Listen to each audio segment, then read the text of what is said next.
뉴스 시작합니다. 저는 동정민입니다. 이재명 민주당 대표 조금 전에 위증교사건에 대해 검찰의 구형량이 나왔습니다. 징역 3년, 금고형 이상이 나오면 이재명 대표는 의원직을 잃고 다음 대선에 출마할 수 없게 됩니다. 잠시 후 1심 선고일도 발표될 텐데요.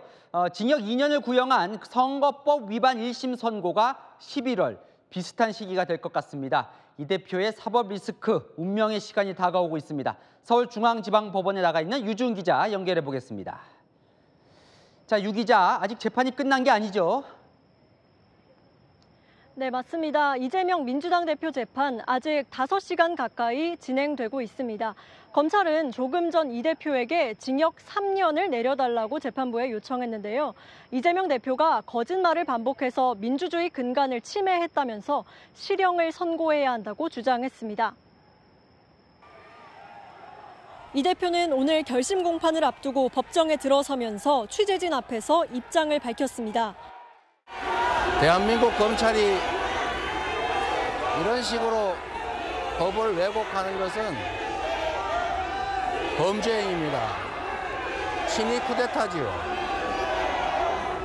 야당을 말살하려는 이런 폭력적인 행위를 절대 용서해서는 안 됩니다. 오늘 재판은 피고인인 이 대표 신문과 검찰 구형, 그리고 이 대표 측 최후 변론 순서로 진행이 됐는데요. 전현희, 김병주 최고위원 등 민주당 의원들도 방청석에서 재판을 지켜봤습니다. 이 대표는 지난 2018년 경기지사 후보자 토론회 당시 자신이 벌금형을 확정받은 검사 사칭 혐의에 대해 누명을 썼다고 발언해 선거법 재판에 넘겨졌습니다. 그리고 처벌을 피하려고 전 성남시장 수행비서 김모 씨에게 위증을 시킨 혐의로 이번 재판을 받아왔습니다. 오늘 이 대표는 누명을 썼다는 생각에 한번 밝혀보자는 생각이었다. 김 씨가 기억이 안 난다고 해 더 이상 묻지 않았다며 혐의를 부인했습니다. 이 대표가 위증교사 혐의 재판에서 금고형 이상의 형이 확정되면 5년간 선거에 나설 수 없고 국회의원직도 잃게 됩니다. 이 대표 측의 최후 진술 내용은 잠시 뒤 다시 전해드리겠습니다. 징역 3년, 법원의 양형 기준상 검찰이 구형할 수 있는 최대 형량입니다. 검찰이 밝힌 강수를 둘 수밖에 없는 이유, 이세아 기자가 전해드립니다. 검찰이 구형한 징역 3년은 위증교사에 대해 법원의 처벌 기준인 양형 규정상 최고치입니다. 위증죄 기본 형량은 징역 6개월에서 1년 6개월 사이지만 위증을 시키거나 위증이 재판 결과에 영향을 미칠 경우 최대 징역 3년까지 가중 처벌하는 겁니다. 검찰이 오늘 징역 3년을 구형한 건 이 대표 부탁을 받은 김모 씨의 증언이 재판에 영향을 미쳤다고 봤기 때문입니다. 오늘 검찰은 위증이 아니었다면 재판 결과가 달라졌을 가능성이 충분하다고도 했습니다. 실제로 이 대표가 경기지사 시절 무죄를 받은 선거법 재판에서 김모 씨가 증인으로 나서 성남시가 검사 사칭 책임을 이재명 대표에게 몰아서 씌우려 했다는 취지의 증언을 한 덕분에 이 대표가 처벌을 피했다고 본 겁니다. 검찰 사칭하셨죠? 검사를 사칭해서 저는 한 일 없습니다. PD가 한 거를 옆에 인터뷰하고 있었다라는 이유로 제가 도와준 걸로 누명을 썼습니다. 사법 질서를 보호해야 할 변호사 출신인 이 대표가 사실을 은폐하려고 위증을 교사했고 사법 자원을 낭비했다고도 비판했습니다. 김 씨 증인신문 하루 전날 텔레그램으로 자신의 변론서를 숙지하게 한 것도 100% 완벽한 위증을 도모했다고 비판했습니다. 검찰은 이 사건을 사법에 대한 국민 불신과 사회 혼란을 야기한 중대범죄라고 규정했습니다.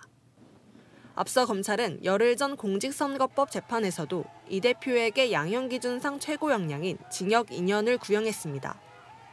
채널A 뉴스 이세아입니다. 검찰이 결정적인 증거라고 자신하는 건 이재명 대표가 증인과 나눈 통화 녹취입니다. 이 대표 측은 짜깁기라고 반박을 하고 있죠. 재판부가 전체 내용을 다 들어봤다는데 결정적인 스모킹건으로 볼까요? 남영주 기자가 이어갑니다. 이재명 대표와 전 성남시장 비서 출신 김모 씨가 전화 통화를 한 건 지난 2018년 12월. 당시 경기지사였던 이 대표는 지사 선거 때 허위 사실을 공표한 혐의로 선거법 재판을 받고 있었습니다. 드론에다 타겟이었던 거. 이게 지금 매우 정치적인 좀 배경이 있던 사건이라는 점들을 좀 얘기를 해준 겁니다. 오늘 모델에서 기억도 사실 이 대표는 기억을 되살려보라며 자신의 변론 요지서를 보내겠다고 했습니다. 어떤 취지로 해야 될지를 한번. 변론 요지서를 하나 보여드릴게요. 근데 우리 주장이었으니까 기억도 되살려보시고. 이틀 뒤 통화에서는 애매하다는 말을 반복하는 김 씨에게 이 대표가 그런 얘기를 들었다고 해주면 되지라며 말하기도 했습니다. 이 대표 측은 있는 대로 얘기해달라거나 사건을 재구성하자는 게 아니다는 발언을 뺀 짜깁기 녹취록이라고 비판해왔습니다. 위증죄로 이 대표와 함께 기소된 김 씨는 이미 자신의 위증 혐의를 인정했습니다. 채널A 뉴스 남경주입니다. 아직 재판은 끝나지 않았습니다. 종일 재판장에 있는 이재명 대표의 최후 진술이 곧 진행될 텐데요. 이 대표는 오늘 안에서 뭐라고 했고 이 징역 3년 구형에 대한 민주당 반응은 어떤지 다시 한번 서초동 연결해 보겠습니다. 유준 기자, 이 대표의 최후 진술 내용이 궁금한데요. 네, 아직까지 이재명 대표의 최후 진술은 시작되지 않았는데요. 이 대표 변호인의 최후 변론이 진행되고 있습니다. 이 대표 측 최후 변론 한마디로 요약하면요. 검찰의 짜깁기와 법률 왜곡이라는 겁니다. 본인은 사실대로 증언해달라고 요청한 것밖에 없다면서 억울함을 호소했습니다. 이 변호인도 조금 전 최후 변론을 통해서 이 대표와 김모 씨가 기억하는 내용이 달랐을 뿐이지 위증을 시킬 고의가 없었다고 혐의를 부인했습니다. 이 대표는 기억을 되살려보라고 한 거지 거짓 증언을 요구한 적은 없다는 겁니다. 이 대표는 오늘 피고인 신문 도중에 검찰을 향해서요. 긴 대화 중 일부를 조금만 보여주고 왜곡하지 말라고 맞서기도 했습니다. 앞서 이 대표는 법원에 들어서면서 같은 취지 주장을 폈는데요. 한번 들어보시죠. 없는 사실 얘기할 필요 없다. 사건을 재구성하자는 거 아니다. 이런 얘기를 제가 30분 통화하는 동안 12번 했습니다. 근데 검찰이 그런 내용은 다 빼고 짜집기를 해가지고. 네, 이 대표의 위증교사 재판 1심 선고는 이르면 11월 나올 예정인데요. 열흘 전 결심 공판을 마친 공직선거법 재판도 11월 15일 선고가 예정돼 있습니다. 올 가을 이 대표 사법 리스크에 대한 1심 법원의 판단이 줄줄이 나올 예정입니다. 지금까지 서울중앙지법에서 전해드렸습니다. 아는 기자 법조팀 김지윤 기자 나와 있습니다. 야, 검찰이요. 또 징역 3년, 엄청 센 걸 구형했어요. 네, 오늘 검찰은 양형 기준상 최고치인 징역 3년을 구형하면서요. 그 이유를 1시간 넘게 설명했습니다. 핵심만 뽑으면요. 이 죄를 은폐할 목적으로 거짓말을 지시해서 죄질이 무겁다는 겁니다. 열흘 전 공직선거법 재판에서도 검찰이 징역 2년을 구형했잖아요. 마찬가지로 법원 양형 기준상 최고 형량이었고요. 이때 들었던 실형 구형 사유는요. 당선되려고 전 국민을 상대로 거짓말을 반복했다였거든요. 이 두 사건 모두 이 대표가 각각 경기도지사, 성남시장 재직 때 생긴 일입니다. 검찰 논리는요. 이 대표가 공직자 신분으로 거짓말을 지시하고 본인 입으로 직접 거짓말을 하기도 했으니 엄하게 처벌해야 한다. 징역형이 불가피하다 이렇게 판단한 겁니다. 사실 오늘이 판사의 마음을 얻을 수 있는 검찰과 이 대표 측 모두 마지막 날이거든요. 그러다 보니까 치열했겠죠? 예. 이 검찰과 이 대표의 신경전 오늘 재판 내내 치열했습니다. 특히 검찰이 이 대표를 상대로 질문을 하는 피고인 신문에서요. 이 대표는 수시로 질문을 명확하게 해달라, 처음부터 다시 해라라고 하면서 민감하게 반응했고요. 그리고 검찰이 검사 사칭 유죄가 확정된 대법원 판결을 인정 못하는 거냐 이렇게 압박하니까요. 이 대표는 판결이 진리를 쓴 성경이 아니다, 억울하다는 말도 하면 안 되냐 이렇게 맞섰습니다. 검찰도 이 대표도 오늘이 판결 전 재판부를 설득할 마지막 기회다 보니까 최선을 다한 건데요. 결국은 오늘 재판도 종료 예상 시각인 오후 6시쯤을 훨씬 넘겨서 계속 이어졌습니다. 검찰이 유죄를 자신하는 이유는 저 스모킹건이라고 불리는 바로 이 통화 내용인데 재판에서 공개가 됐어요. 상당히 지금 중요한 대목입니다. 그죠? 네, 이 통화요 2018년 12월에 녹음된 겁니다. 이 대표는 당시에 경기도지사였고요. 이 후보 시절 토론회에서 허위 사실을 발언한 걸로 재판을 받는 상황이었습니다. 이 대표 통화 상대는 김모 씨, 전임 성남시장의 비서였는데요. 이 대표는 김 씨에게 전화를 걸어서 내 재판에 나와서 이재명이 누명 쓴 거다라고 증언 좀 해달라 이렇게 부탁하는 듯한 내용이 통화 녹음 파일에 담긴 겁니다. 오늘 재판에서 가장 치열하게 맞붙은 대목이기도 하다면서요? 네, 검찰은요, 이 사실상 기억이 없는 증인에게 위증을 요구했다 이렇게 입장인 거고요. 실제로 이 증인인 김 씨는 법정에서요, 자신이 이 대표의 강요를 받아서 증언했다고 자백했죠.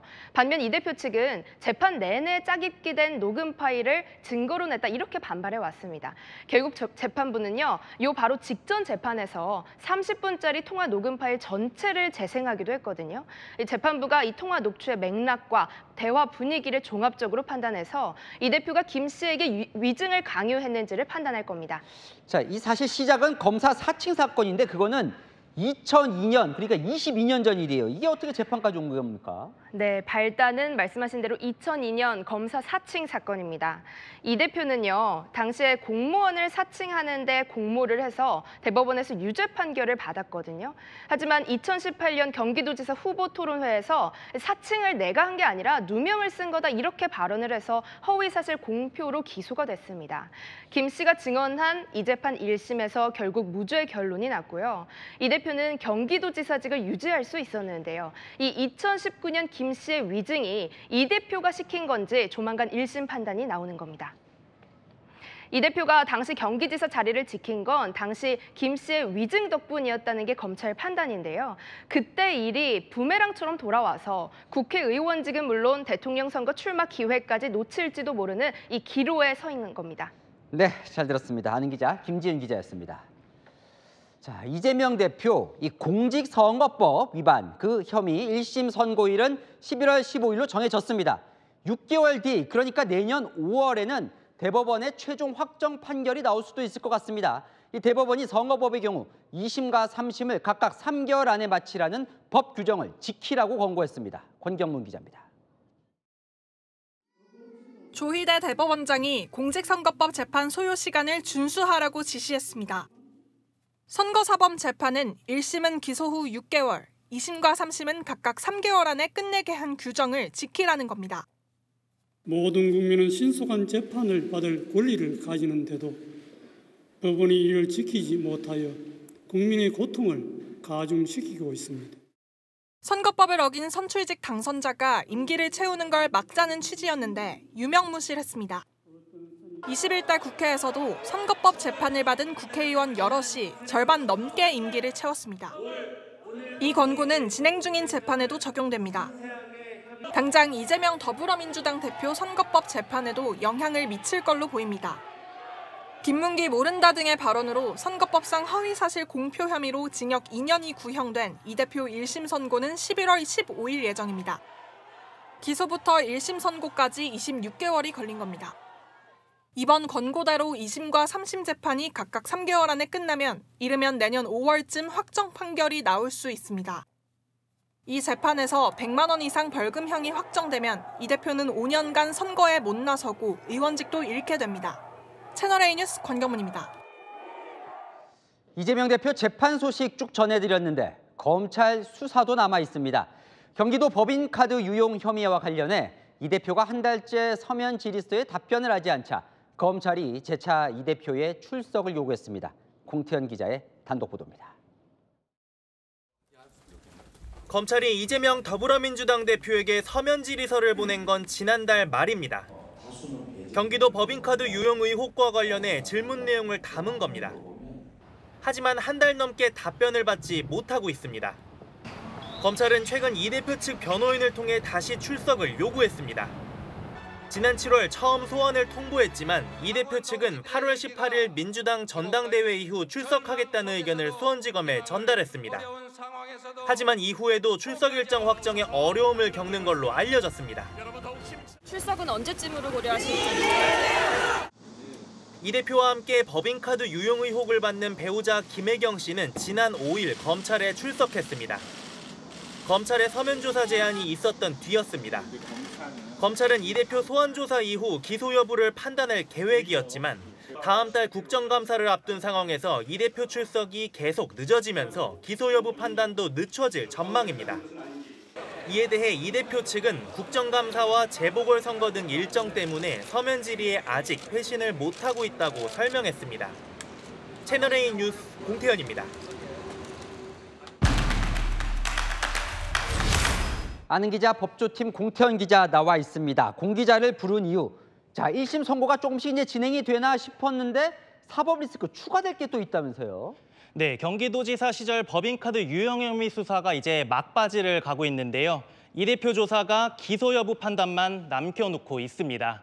이 대표는 배우자 김혜경 씨와 함께 피의자 신분입니다. 이 대표는 과일이나 샌드위치를 사는데 법인카드를 유용하고 도청 업무 추진비와 특급 매식비 등 예산을 유용한 혐의를 받습니다. 김혜경 씨는 관용차를 사적으로 쓴 혐의도 있습니다. 김 씨는 지난 5일 소환 조사를 받았습니다. 그런데 이제 이재명 대표 소환은 아직 남아 있는 건데 2개월 넘게 조사를 못하는 이유가 있어요? 네, 검찰이 처음 이재명 대표에게 출석을 요구한 건 7월 초입니다. 그러니까 2달 넘게 조사가 이루어지지 않고 있는 건데요. 7월 소환 통보 때 이 대표 측은 8월 전당대회를 마치면 이후에 출석하겠다고 입장을 밝혔습니다.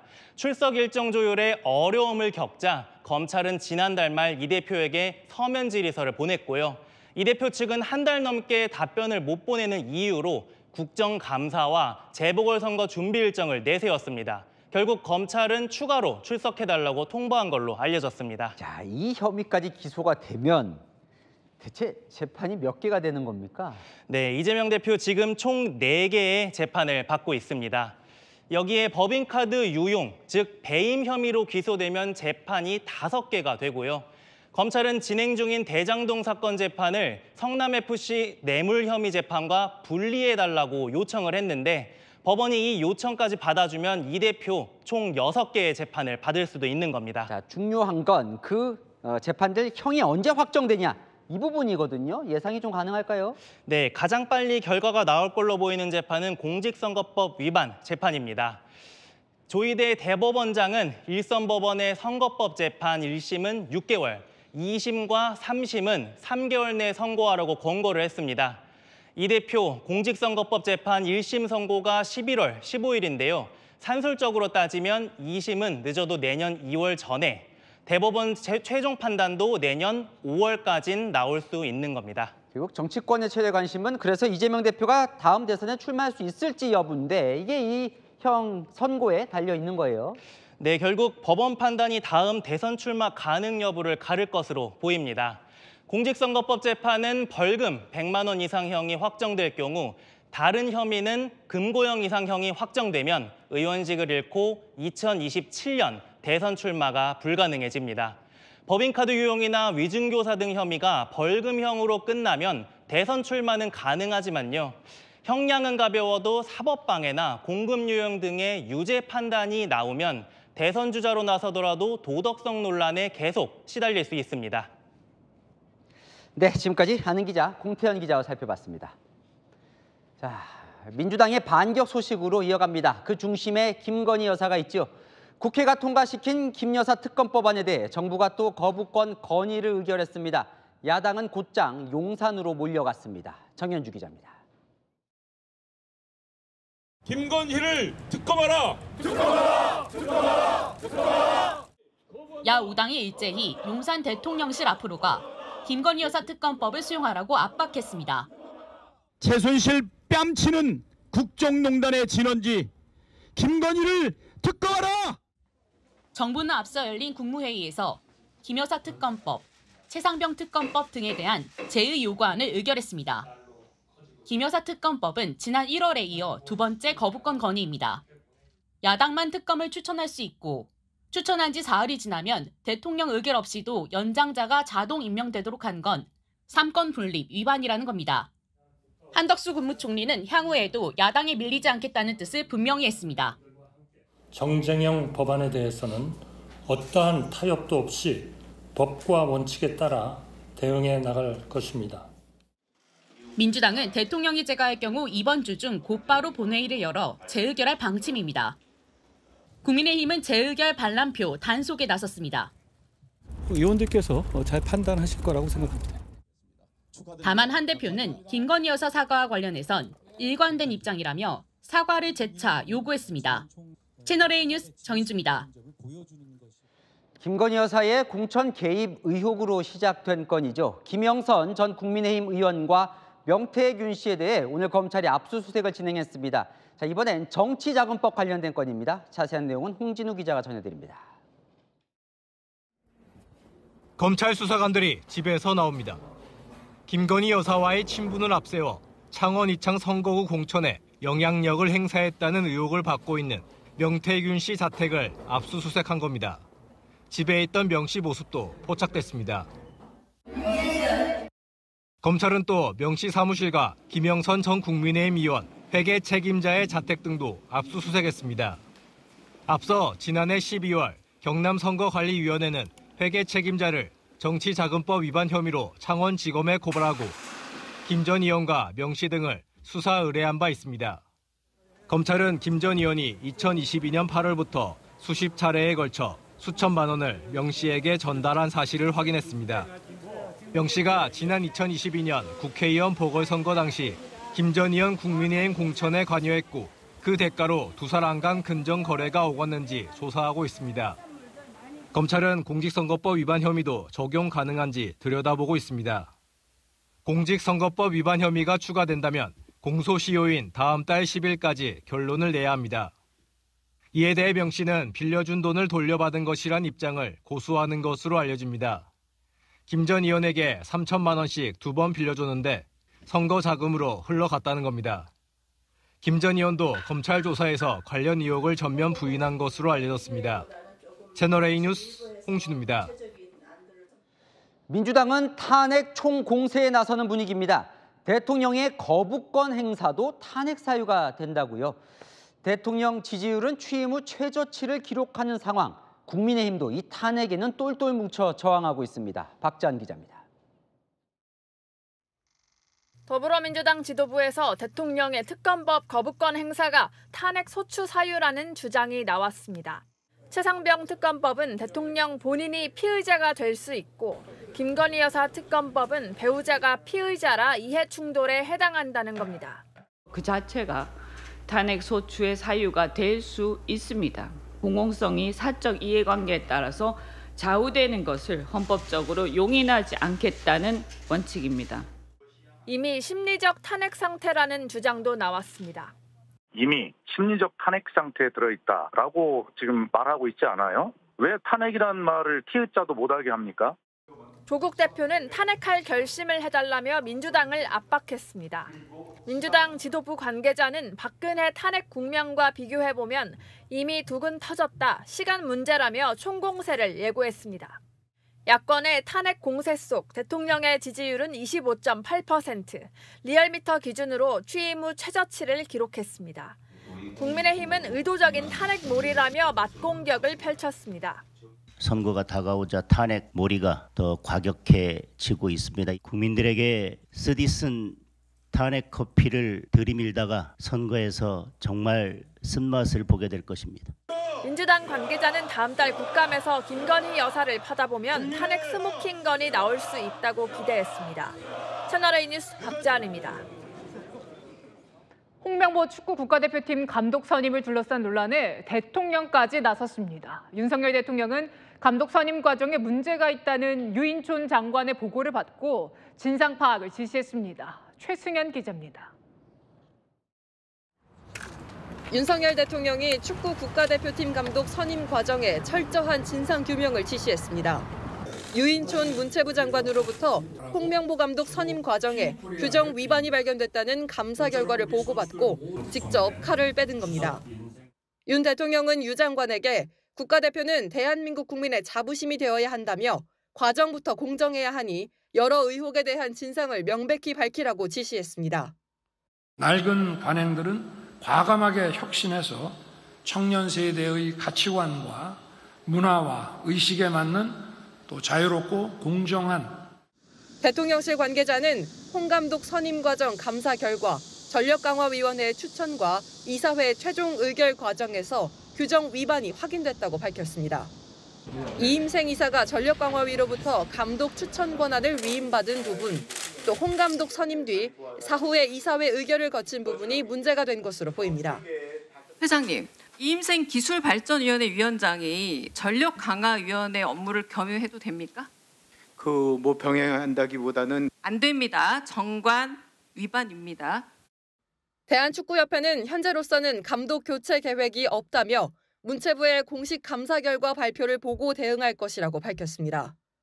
문체부는 모레 대한축구협회 감사 결과를 발표할 예정입니다. 채널A 뉴스 최승현입니다. 감독 선임 과정 논란에 홍명보 감독이 입을 열었습니다. 억울하다며 전력강화위원회 회의록을 공개했으면 좋겠다는 바람을 밝혔습니다. 장치혁 기자입니다.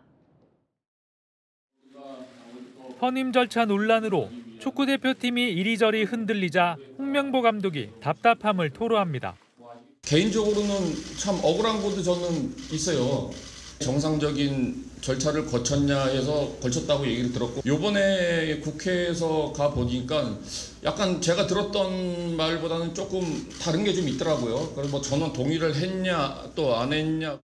낙하산으로 꽂힌 것도 아니고 뒷순위인데 1순위 제치고 된 것도 아니라며 아예 전력강화위원회 회의록을 공개하자고 말합니다. 전체 공개가 어렵다면 최종 후보 5명으로 추리고 정혜성 위원장에게 모든 걸 위임한 10차 회의만이라도 공개해 검증하자는 겁니다. 공개를 해줬으면 전 좋겠다라는 생각이 들고, 만약에 그게 안 된다고 하면은 제일 쟁점이 되는 10차 회의록이 아마 있을 거예요. 투명하게 좀 저도 알고 싶은 마음이 굉장히 좀 강하게 있습니다, 지금. 모레 문체부의 축구협회 감사 결과 발표가 있지만 일단 홍 감독은 10월 A매치 승리에만 집중할 계획입니다. 오늘 대표팀 소집 명단을 발표했는데 허벅지 뒷근육 부상으로 오늘 맨유 경기에도 못 나온 손흥민을 주저없이 호출했습니다. 제가 직접 소통을 했고요. 본인이 느끼는 거는 조금씩 호전이 있다라고, 손흥민 선수가 되지 않을 거에 대해서는 플랜 B는 지금 준비를 해놨습니다. 열흘 뒤 요르단전은 못 뛰더라도 15일 이라크전 투입은 가능할 것이란 계산입니다.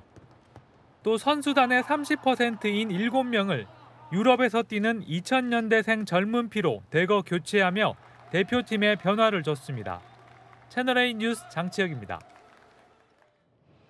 이태원 참사 부실 대응으로 재판을 받아온 전 용산경찰서장과 구청장에 대한 1심 결과가 나왔습니다. 이임재 전 서장에게는 금고 3년 실형이, 박희영 구청장에게는 무죄 판단이 나왔습니다. 엇갈린 판결의 이유를 이혜주 기자가 정리했습니다.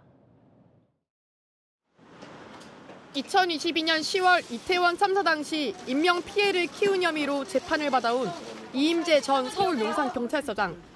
법원이 과실치 사상 혐의로 징역 7년이 구형된 이 전 서장에게 금고 3년을 선고했습니다. 축제 기간 참사를 예견하고 조치를 취해야 했음에도 아니라는 식으로 참혹한 결과를 초래했다며 책임을 인정한 겁니다. 다만 경찰 상황보고서 허위 작성 지시 혐의 등은 무죄로 봤습니다. 선고에 대해서 어떻게 생각하십니까? 저도 결정을 존중합니다. 유가족에게 할 말 없습니까? 죄송하고 또 제대로 조심하고. 송병주 전 용산서 112 상황실장 등 참사 당시 경찰 상황실 책임자에게도 실형을 선고했지만 나머지 경찰관들은 무죄를 선고했습니다. 참사 전 안전계획을 세우지 않은 혐의 등으로 기소된 박희영 용산구청장과 용산구청 관계자들에겐 모두 무죄가 선고됐습니다. 행정기관은 사전 대비, 사고 임박 등 모든 단계에서 법적 의무가 없다는 게 무죄 판단의 주된 이유였습니다. 검찰은 앞서 박 구청장도 징역 7년을 구형했습니다. 이태원 참사 희생자 유가족들은 분노했습니다. 우리가 2년이나 세월 동안 길거리에서 우리 아이들의 억울함을 호소하였고, 이 책임을 가진 자들이 그 무책임과 무능을 계속해서 지적했고 이야기를 해왔습니다. 그럼에도 오늘의 재판 결과는 너무나 참담하기 짝이 없습니다. 이태원 참사 피해 책임과 관련해서는 김광호 전 서울경찰청장이 금고 5년을 구형받은 상태로 1심 선고를 기다리고 있습니다. 채널A 뉴스 이혜주입니다.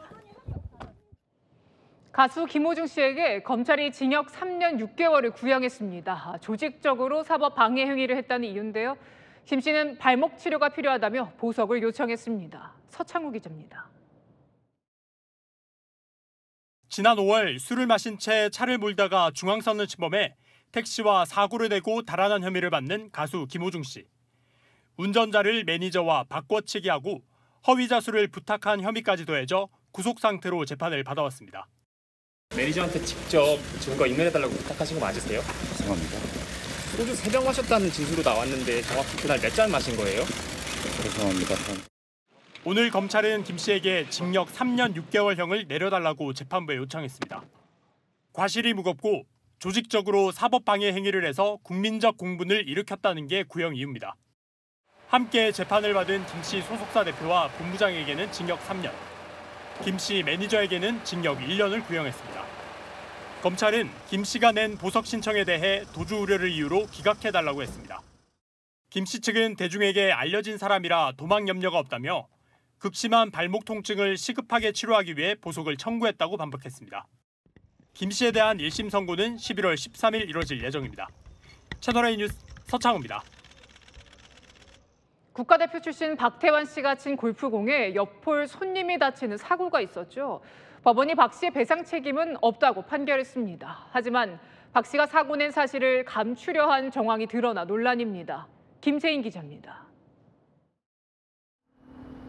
3년 전 자신이 친 골프공에 맞아 다친 사람에게 손해배상을 청구받은 전 국가대표 수영선수 박태환 씨. 최근 법원은 박 씨에겐 배상 책임이 없다고 판결했습니다. 당시 박 씨는 강원도 춘천시의 한 골프장에서 골프공을 쳤는데 휘어날아간 골프공에 옆홀에 있던 A 씨의 왼쪽 눈 윗부분이 맞았습니다.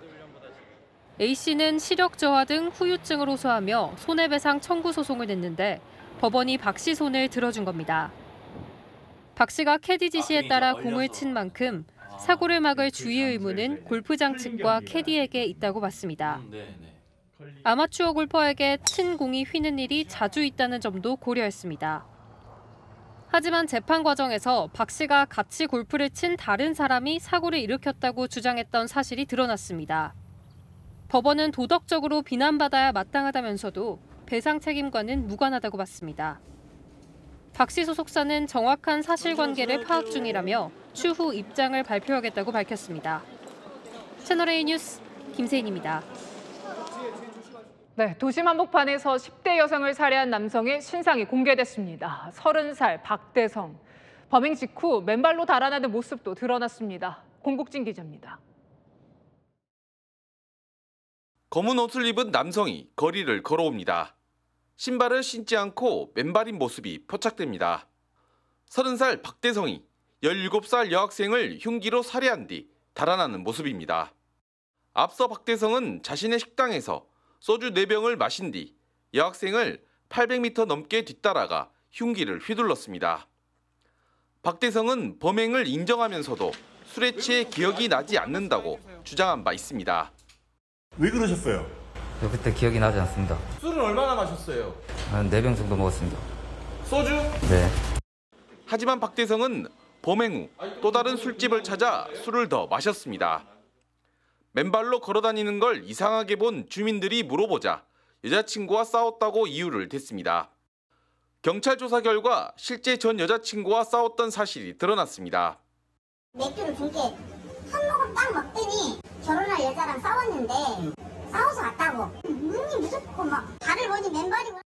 지난 6월 문을 연 식당 영업이 잘 안 돼 박대성이 홀로 식당에서 술을 마시곤 했다는 주변 진술도 확보했습니다. 경찰은 박 씨가 여자친구와 자주 다투고 식당 영업도 어렵게 된 상황에서 홧김에 묻지마 범죄를 저지른 것으로 보고 있습니다. 경찰은 오늘 신상정보 공개위원회를 열고 박대성의 신상을 공개했습니다. 박대성의 얼굴 사진과 나이, 성별 등이 공개됐습니다. 채널A 뉴스 공국진입니다. 놀이터에서 골프 연습하는 모습이 포착돼서 논란이 일었죠. 놀이터나 공원에서 앞으로 일했다가는 최대 300만 원까지 과태료를 물 수 있습니다. 김민환 기자의 보도입니다. 골프 금지 현수막이 걸린 공원에서 좌우로 골프채를 휘두릅니다. 한강의 모래놀이터에서는 아예 장갑까지 끼고 벙커샷을 연습하는 모습까지 포착됐습니다. 손주 데리고 여기 서울 나들이를 했는데 사고는 순간에 나는 거잖아요. 그래서 진짜 어른들이 정말 조심해야 하는데 어린이들이 자주 이용하는 장소라는 점에서 안전 논란이 일자 서울시가 조례로 이런 행위를 금지하기로 했습니다. 어린이 놀이시설이 설치된 공원입니다. 앞으로는 이런 장소에서 골프 연습을 할 수 없습니다.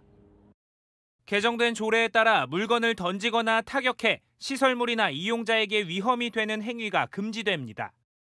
골프 연습뿐만 아니라 과격한 야구와 축구 등 이용자에게 위협이 된다고 판단되면 지자체가 나서 중지 요청을 하게 됩니다. 중지 요청에도 멈추지 않으면 300만 원 이하의 과태료를 부과할 수 있습니다.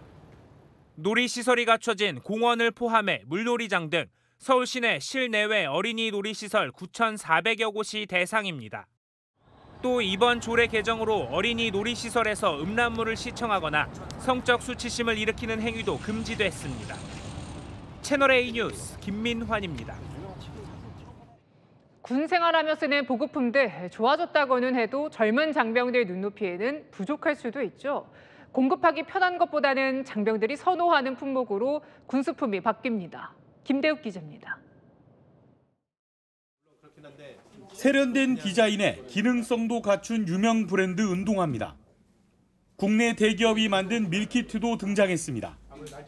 MZ세대 장병들이 선호하는 제품들로 구성한 새 군수품들입니다.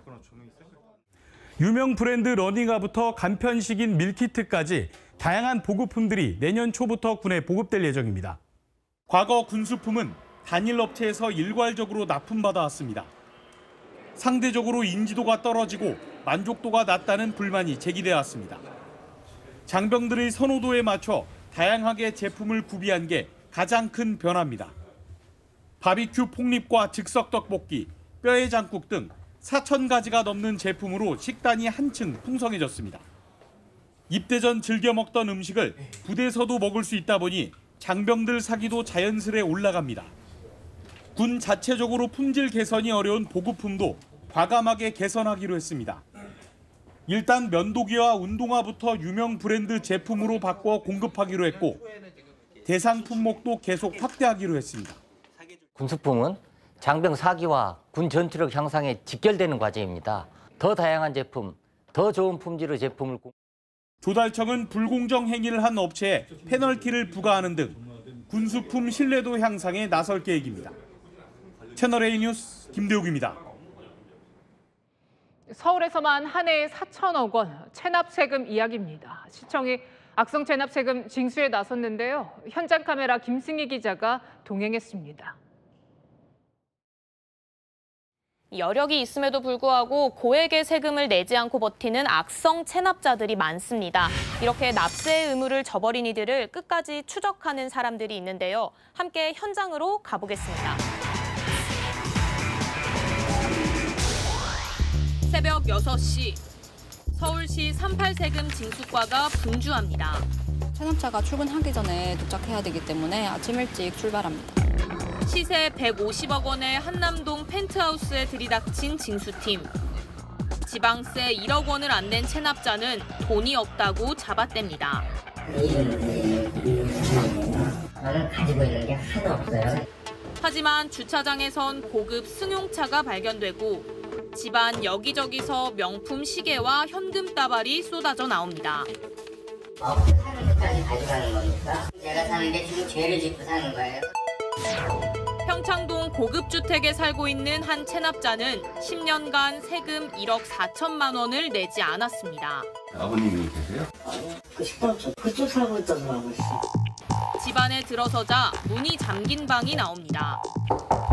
계시니까 열쇠공을 부르자 그제서야 체납자가 나옵니다. 숨으시면 어떡해요? 마치 도둑이 들어간 생각이 들었죠. 명품 가방과 각종 보석류를 찾아내자 다짜고짜 나가버립니다. 선생님 어디 가세요? 현행법상 영장 없이도 가택 수색이 가능한데 체납자들은 적반하장입니다.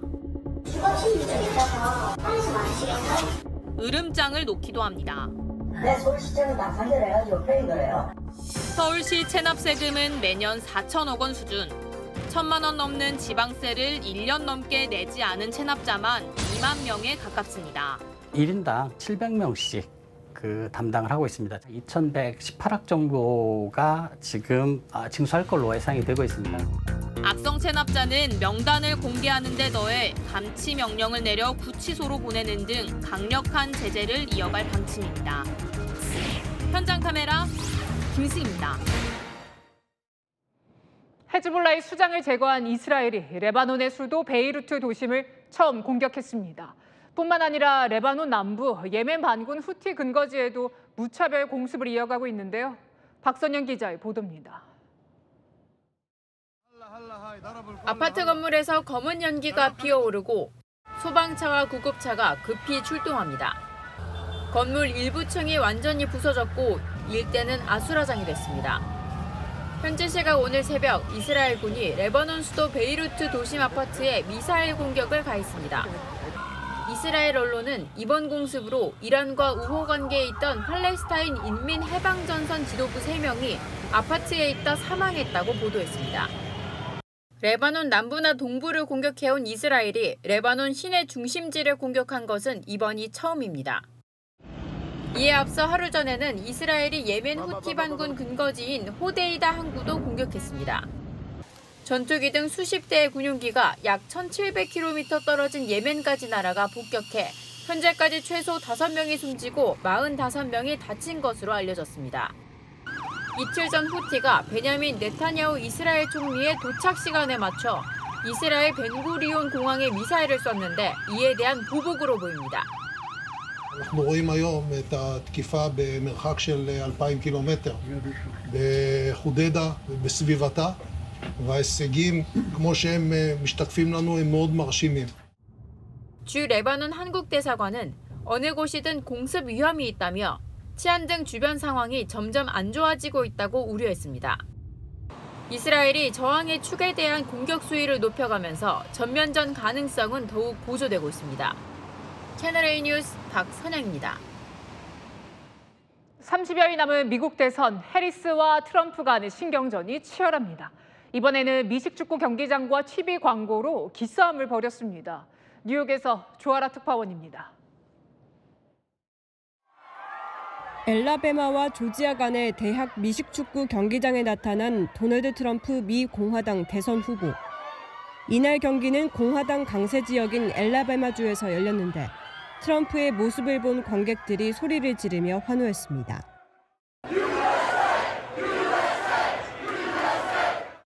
환호와 지지는 경기장 안에서도 이어졌습니다. 전광판에 트럼프의 모습이 비춰지자 관객들은 손을 흔들며 환호성을 지릅니다.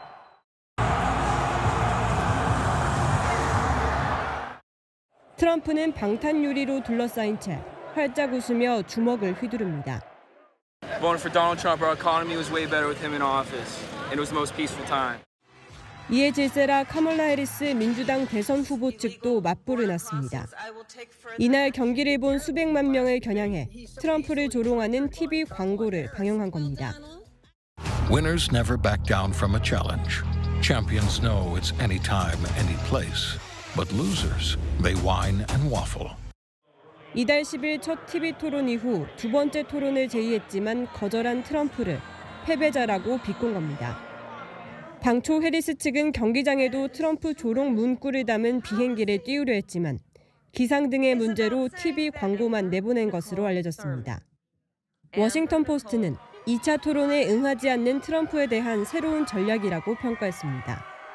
트럼프 측은 이에 해리스는 경기장에서 야유를 받아 쫓겨나는 등 창피를 당할 것이기 때문에 스포츠 행사에 절대 나타나지 않을 것이라고 비꼬았습니다. 뉴욕에서 채널A 뉴스 조아라입니다.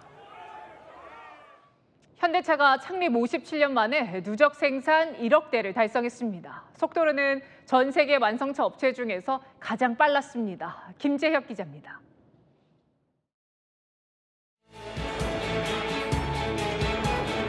우리에게 변화는 장애물이 아닌 혁신의 원동력이었습니다. 현대차가 누적 차량 생산 1억 대를 달성했습니다. 1967년 자동차 산업에 첫 발을 내디딘 지 57년 만입니다. 세계 완성차 업체 중 가장 빠른 수준입니다. 현대차는 창립 이듬해인 1968년 미국 포드의 코티나를 조립하는 것으로 완성차 업체에 첫 발을 내딛었습니다. 1975년에는 국내 최초 독자 모델 포니를 양산해 한국 자동차의 대중화를 이끌었습니다. 정주영 선대 회장의 담대한 도전이 만들어낸 결과입니다. 몇만 일 앞서가는 걸 갖다 지금서부터는 쫓아가는 것이 아니라 그 사람들이 가는 시점에 우리는 동승하는 거예요. 포니는 1976년 대한민국 승용차 최초로 에콰도르를 비롯한 해외 수출에 성공했습니다. 이후 현대차는 1986년 자동차 본고장 미국 수출을 시작으로 올해 글로벌 판매 3위 기업으로 성장했습니다. 특히 미국 전기차 시장에서는 처음으로 두 자릿수 점유율로 2위 자리를 지켜냈습니다. 2020년 정의선 회장 취임 이후 현대차는 전기차, 하이브리드차, 수소전기차 등 미래차에 집중하고 있습니다. 포드를 물리쳐서 최상위권으로 올라가고 있다는 거. 앞으로 미래의 모빌리티, 전기차, 또 수소차에 대한 주도권 그런 측면에서 더더욱 글로벌 기업으로 도약할 수 있는 기반이라고. 선대 회장의 도전 정신과 이어진 품질 경영의 결과물이 세계 자동차 시장을 휩쓸고 있습니다. 채널A 뉴스 김재혁입니다. 이창용 한국은행 총재, 서울 강남 출신은 상위권 대학 입학을 제한하자고 말해 논란이 있었죠. 오늘은 과연 서울 강남 아이들은 그럼 행복한가? 이런 질문을 던졌습니다. 자, 대학을 성적 순으로 뽑는 게 가장 공정한 거냐는 질문과 함께요. 장호림 기자입니다. 경제부총리와의 회동을 위해 정부 세종청사를 방문한 이창용 한국은행 총재. 다시 한번 교육에 대한 작심 발언을 쏟아냈습니다. 저희 보고서에 그런 성적 순으로 뽑는 것이 가장 공정한 것은 아니다. 여러 증거나 이런 걸 통해서 과연 그 아이들이 행복한가 한번 강남에 모여든 부모들도 한번 좀 생각할 필요가 있는 것 같아요. 앞서 이 총재는 집값 양극화를 잡으려면 강남 출신의 상위권 대학 입학을 제한해야 한다고 주장했습니다. 한 해는 상위권 대학의 지역별 비례선발제 도입을 제안하는 보고서까지 냈습니다. 역차별 논란이 제기되자 이 총재는 강남에 사는 게 잘못은 아니라면서도 극단적인 처방이 필요하다는 입장을 굽히지 않았습니다. 강남 지역 학부모들은 성적이 아니면 과연 무엇이 공정하냐며 반발했습니다.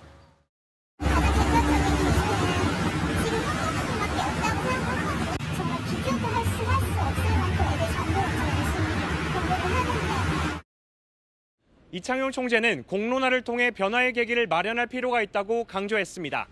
여러 논란에도 구조개혁과 관련된 소신 발언은 당분간 이어질 것으로 보입니다. 채널A 뉴스 장호림입니다. 네, 성혜란 기자와 여랑야랑 시작합니다. 첫 번째 주제 보겠습니다. 천하람 개혁신당 원내대표인데 군인이 뒤에 보이고요. 무슨 놀이일까요? 네, 천하람 원내대표가 병정놀이를 한다며 대통령과 국방부를 비판했는데요. 내일 예정된 국군의 날 시가행진을 겨냥한 겁니다. 대통령이 매년 시가행진을 한다고 국군의 사기가 오르는 것이 아닙니다. 시가행진 대통령께서 받으시면 그날 하루 기분 좋으실지 모르겠습니다. 존경심은 우리 장병들의 사열을 받는다고 해서 생겨나는 것이 아닙니다. 시가행진은 왜 이렇게 비판을 하는 걸까요? 네, 시가행진은 이명박 박근혜 정부 땐 취임 첫 해만 했고요. 문재인 정부 땐 아예 인기 가수 공연으로 대체했는데요. 작년에 이어 올해도 하는 윤석열 정부는 과도하다는 게 천 원내대표의 주장입니다. 올해만 79억 원의 예산이 드는데 그 돈을 오히려 장병 복지에 쓰는 게 낫지 않냐고요. 올해 장병 5,400명이 시가행진에 투입되는데 2명의 장병이 태권도 연습과 행진 연습 중에 다쳤다는 것도 문제 삼았습니다. 그래도 하는 이유가 있을 텐데 국방부에서는 뭐라고 합니까? 네, 일단 장병들 안전을 최우선으로 하겠다면서도 필요한 이유 설명했습니다. 북한과 밀접한 중국과 러시아 모두 매년 화려한 열병식 열고 신무기 공개하잖아요. 우리도 이번 행진 때 한미 핵심 자산을 공개해서 북한의 도발 의지를 꺾겠다는 겁니다. 내일 괴물 미사일로 불리는 현무5도 최초 공개하거든요. 네, 사실 군인들이 저 시가행진 위해서 노력 많이 하는데 자, 어때요, 반응은? 온라인에서는요, 천 원내대표의 표현에 대해서 비판 여론이 많았습니다. 이 군인 사기 드높이는 국가 대행사를 병정놀이에 비유하냐고요. 국군의 날은 대통령을 위한 날이 아니라 장병들이 국민들 앞에서 감사와 환호를 받는 날이라는 겁니다. 내일 오후 국방부는 서울공항부터 광화문까지 화려한 시가 행진을 벌입니다. 네, 다음 주제 보겠습니다. 국회에서 열린 탄핵의 밤 행사 후폭풍이 거센데 구속의 밤은 또 뭡니까? 네, 나흘 전 민주당 강득구 의원 통해서 한 시민단체가 국회에서 탄핵의 밤 행사를 열었죠. 여기에 국민의힘, 우리는 구속의 밤 행사를 열겠다고 맞불을 놓은 겁니다. 국회에서 그런 행사를 벌이는 것은 경악을 금치 못하겠습니다. 저주의 구판을 벌이더라도 이재명 대표에 대한 사법적인 판단은 절대로 중단되지 않을 거라. 우리 당도 국회에서 이재명 구속의 밤 행사를 열어야 합니다. 자, 여당이 아무리 공격해도 강득구 의원은 물러섬이 없어요. 네, 때마침 오늘 강 의원이 소속된 상임위 회의가 열렸는데요. 강 의원과 여당 의원 사이에 설전이 벌어졌습니다. 나는 이게 광란의 밤놀이 같은 그런 생각이 듭니다. 그게 국회의원이 할 짓입니까, 그게? 뭐가 문제라는 것이죠. 어떤 걸 보고 광란의 밤이라고 얘기하는지. 응급실에 국민들이 뺑뺑이를 돌면서 목숨을 잃어도 나 몰라라. 여러분이 이 시기에 윤석열 정권을 무너뜨리고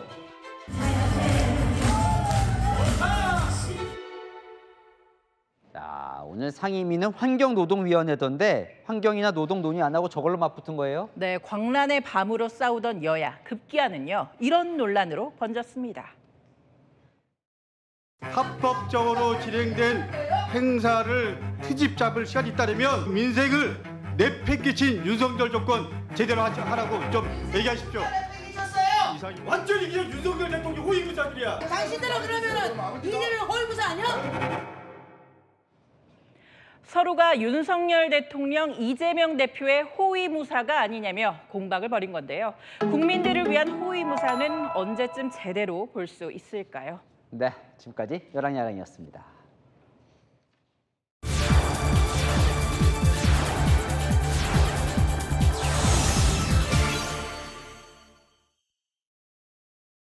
네, 최근 프랑스판 서민식당 부용이라는 곳에 파리지앵들이 몰려들고 있습니다. 치솟는 외식 물가에 한 푼이라도 아끼려는 건데 어떤 곳일까요? 세계를 가다 파리 조은하 특파원입니다. 프랑스 파리의 한 식당 앞. 긴 줄이 생길 정도로 사람들이 몰린 이곳은 부용이라 불리는 식당입니다. 부용은 프랑스어로 고기 곡물이라는 뜻으로 부용은 한국의 국밥집 같은 곳입니다. 옆 테이블 손님과 어깨가 닿을 정도로 비좁고 물건을 둘 곳이 없어 손님들 소지품이 여기저기 올려져 있습니다. 손님들도 격식 없이 대화를 나누고 직원 역시 메모지가 아닌 식탁보 위에 깔린 종이깔기에 주문을 받는 등 고급 식당에서 볼 수 없는 수수하고 털털한 느낌이 가득합니다. 오랜 경기 침체로 한 푼이라도 절약하려는 파리지앵들이 늘면서 서민적인 부용이 가성비 높은 곳으로 재조명받고 있는 겁니다. 전식, 본식, 후식에 와인까지 한 상 가득하게 주문해봤는데요. 다 합해도 가격이 1인당 3만 원을 넘지 않습니다. 인근 고급 식당과 비교하면 절반도 안 되는 가격입니다. Carottes râpées à 1 euro. Vous ne trouverez rien qui coûte moins d'1 euro à Paris, c'est pas possible. Hein.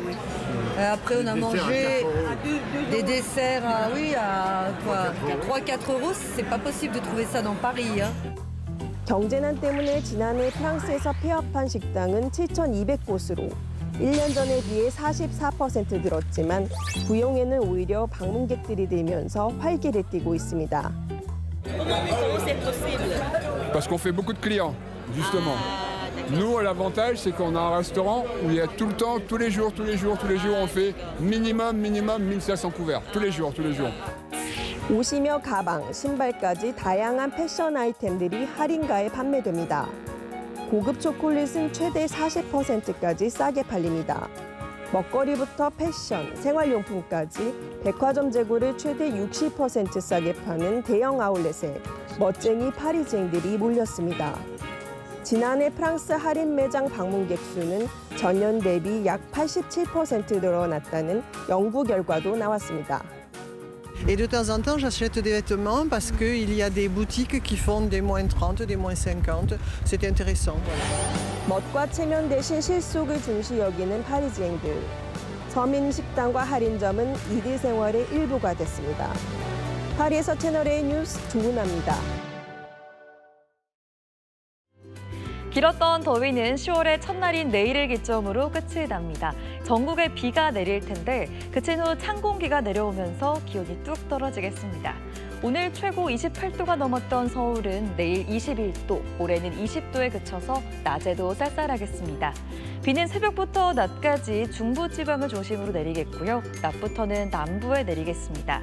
양은 내륙에 최대 10mm로 많진 않습니다. 전국에 강한 바람이 불겠고요. 남해안과 제주 해안에는 높은 너울도 밀려오겠습니다. 내일 서울의 기온 20도, 대구 18도에서 시작돼 오늘보다 2, 3도 높겠고요. 낮 기온은 춘천 21도, 대전 23도, 광주 24도에 그치겠습니다. 한편 태풍 끄라톤이 필리핀 북쪽 해상에서 북서진 중인데요. 경로는 아직 유동적이지만 태풍의 영향으로 목요일에는 제주와 남부지방에 많은 비가 내릴 전망입니다. 날씨였습니다. 모든 국민은 신속한 재판을 받을 권리를 가진다. 헌법에 명시된 내용입니다. 대법원장도 선거법 재판 기간을 지키라고 지시했습니다. 하지만 이재명 대표의 선거법 재판 1심에만 2년이 넘게 걸릴 예정이죠. 재판을 받는 이 대표뿐 아니라 극한 정쟁에 지친 국민들 위해서라도 재판 기간 꼭 지켜지기 바랍니다. 마침표 찍겠습니다. 국민을 위해 신속한 재판을. 뉴스에 마칩니다. 감사합니다.